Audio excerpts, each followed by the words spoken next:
साथियों नमस्कार। Real news channel में आपका हार्दिक स्वागत है। बिहार विधानसभा चुनाव से पहले जो वोटर लिस्ट की एसआईआर कराई गई थी उसका फाइनल लिस्ट जारी कर दी गई है, जिसमें 7,42,00,000 समथिंग मतदाता मौजूद हैं, जबकि पिछले लोकसभा चुनाव के समय बिहार के मतदाताओं की संख्या 7,89,00,000 के करीब थी।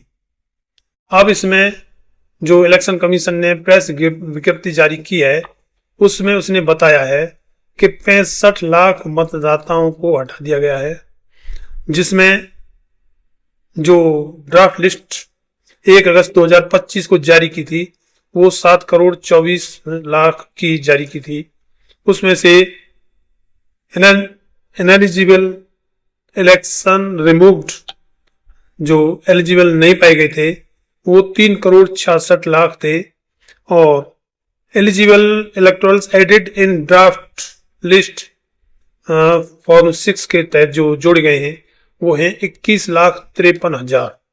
यानी कि फॉर्म 6 जो है उनके लिए इस्तेमाल होता है जिनकी उम्र 18 साल या उससे ज़्यादा हो जाती है। वो नए नए मतदाता सूची में जोड़े जाते हैं, वो फॉर्म 6 के द्वारा जोड़े जाते हैं, और उनकी संख्या 21,53,000 है जो इस समय बिहार की वोटर लिस्ट में जोड़ी गई है।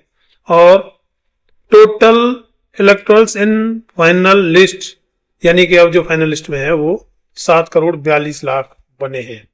इस तरीके से जो बड़े बड़े विद्वान हैं, जो इनके जानकार हैं, वो बता रहे हैं कि करीब 69 लाख मतदाताओं को लिस्ट से हटा दिया गया है।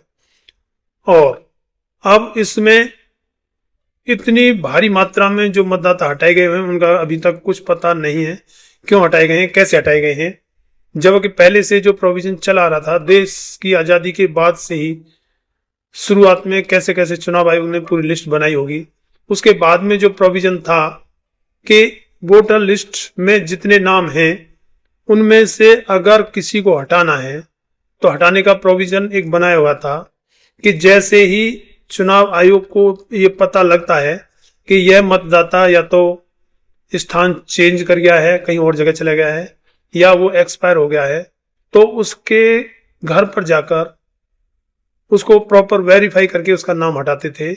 और जो नए मतदाता उसमें जोड़े जाते थे, जो या तो बाहर से आकर यहाँ इलाके में बस गए, या जो पहले 18 साल से कम थे और उनकी उम्र अब 18 साल पूरी हो गई है, तो उनको फॉर्म 6 के द्वारा जोड़ा जाता था और घर पर प्रॉपर वेरीफाई करके किया जाता था। तो इस तरीके से पहले से चुनाव आयोग की वोटर लिस्ट चली आ रही थी, उसमें घटने और बढ़ने का प्रोविजन भी दुरुस्त बना हुआ था, और पहले से ऐसी कोई ज़्यादा बड़ी शिकायत भी नहीं आती थी कि गलत नाम जोड़ दिया या गलत नाम हटा दिया।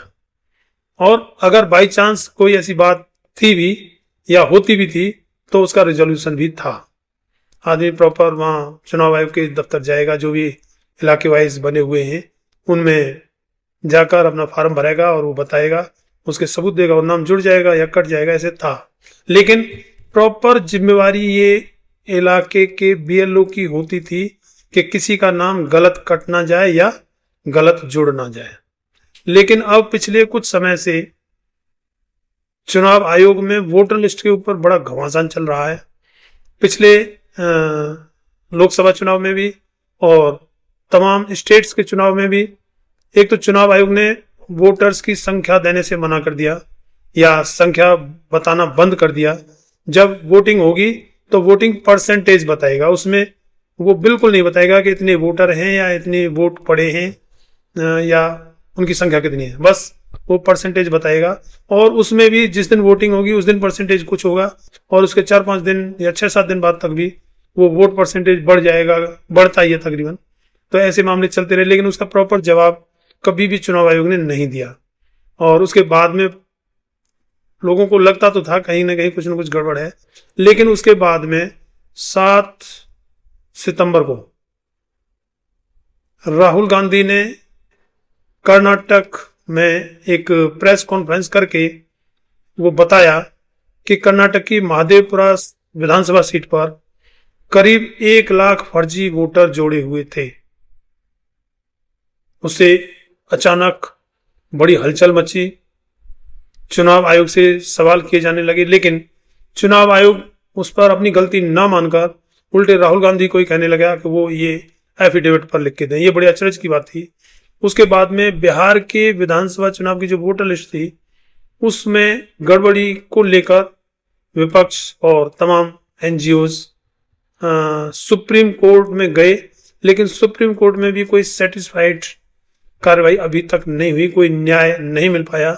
और उसमें जनता में यही मैसेज जाता रहा कि सुप्रीम कोर्ट से भी न्याय मिलना मुश्किल है, क्योंकि जब 65 लाख वोटर्स हटाने की बात आई तो उसका ना ही तो कोई प्रॉपर रीजन बताया और ना ही वो लिस्ट जारी की कि वो 65 लाख लोग हैं कौन।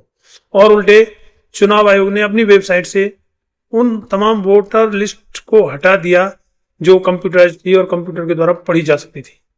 उसकी जगह उसने फोटो स्टेट जो है उस पर अपलोड कर दी, जिनको एक या मशीन से या कंप्यूटर से उनको नहीं पढ़ा जा सकता था, जिससे कि धांधलियों का पता लग सके। लेकिन सुप्रीम कोर्ट में भी इन बातों का कोई रिजोल्यूशन नहीं हो पाया। उल्टे चुनाव आयोग ने जो मतदाता कागज पेश कर सकते थे, जैसे वो voter I card, Aadhaar card या मनरेगा जॉब कार्ड, उनको चुनाव आयोग ने मानने से ही मना कर दिया। और उसके बाद में हालांकि सुप्रीम कोर्ट ने एक बार कहा कि वोटर आई कार्ड और आधार कार्ड को तो इसमें मान्यता प्राप्त डॉक्यूमेंट्स में जोड़ लेने चाहिए, जो उन्होंने 11 डॉक्यूमेंट्स की लिस्ट जारी की थी, लेकिन चुनाव आयोग ने उसको नहीं जोड़ा। उसके बाद में कई तारीखों में ये होता रहा, माननीय उच्चतम न्यायालय में भी, कि उच्चतम न्यायालय के आदेश देने के बावजूद भी चुनाव आयोग ने उस बात को नहीं माना। तो लोगों में भ्रम की स्थिति बनी रही।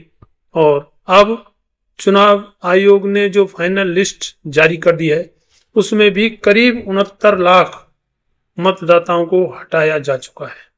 अब 69 लाख मतदाता हटाए जाने पर अगर चुनाव कराए जाते हैं तो ऐसे में क्या पोजीशन होगी। हालांकि ये जो हटाए गए मतदाता और जो जोड़े गए मतदाता दोनों में ही शक जताया जा रहा है कि जो हटाए गए हैं वो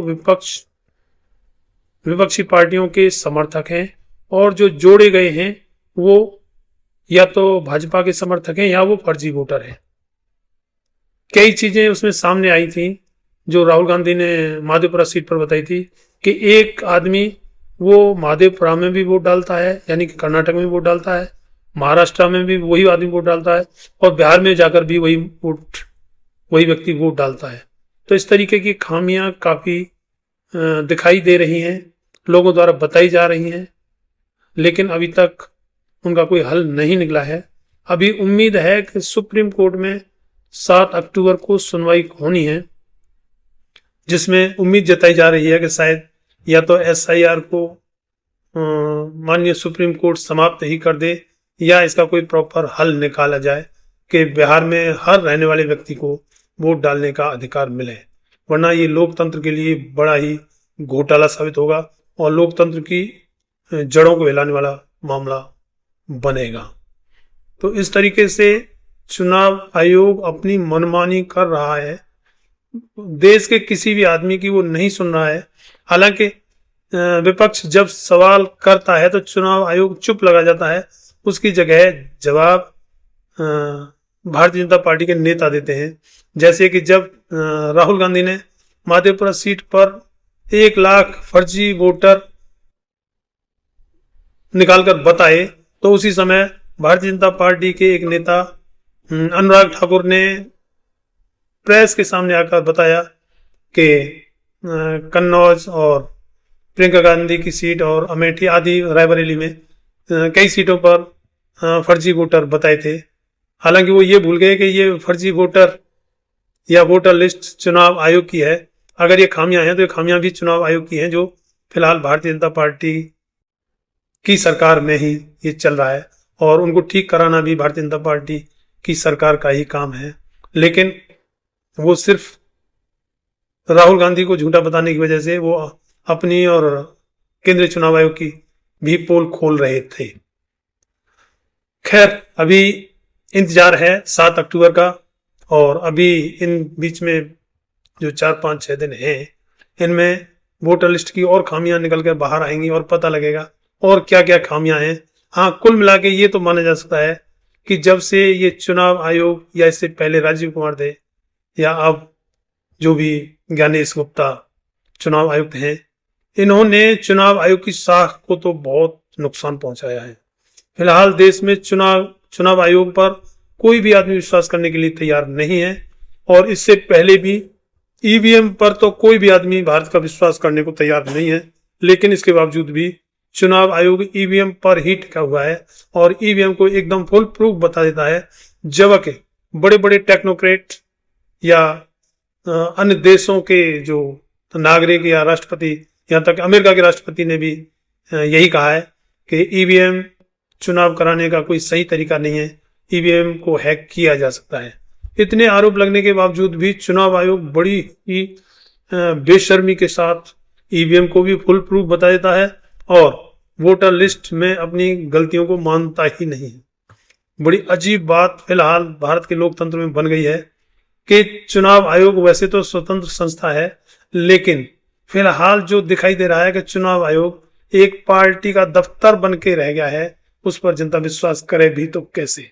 लेकिन फिर भी माना जा रहा है कि भारत में बाबा साहेब डॉक्टर अंबेडकर का बनाया हुआ संविधान है और उसके रहते हुए थोड़ी बहुत खामियां तो हो सकती हैं, लेकिन लोकतंत्र की जड़ें फिर भी मजबूत हैं। इस वीडियो में इतना ही। चैनल को सब्सक्राइब, वीडियो को लाइक, शेयर और कमेंट में अपनी राय जरूर दें कि चुनाव आयोग पर आप लोगों को कितना विश्वास है और जनता कितना विश्वास कर रही है। धन्यवाद। जय भीम, जय भारत।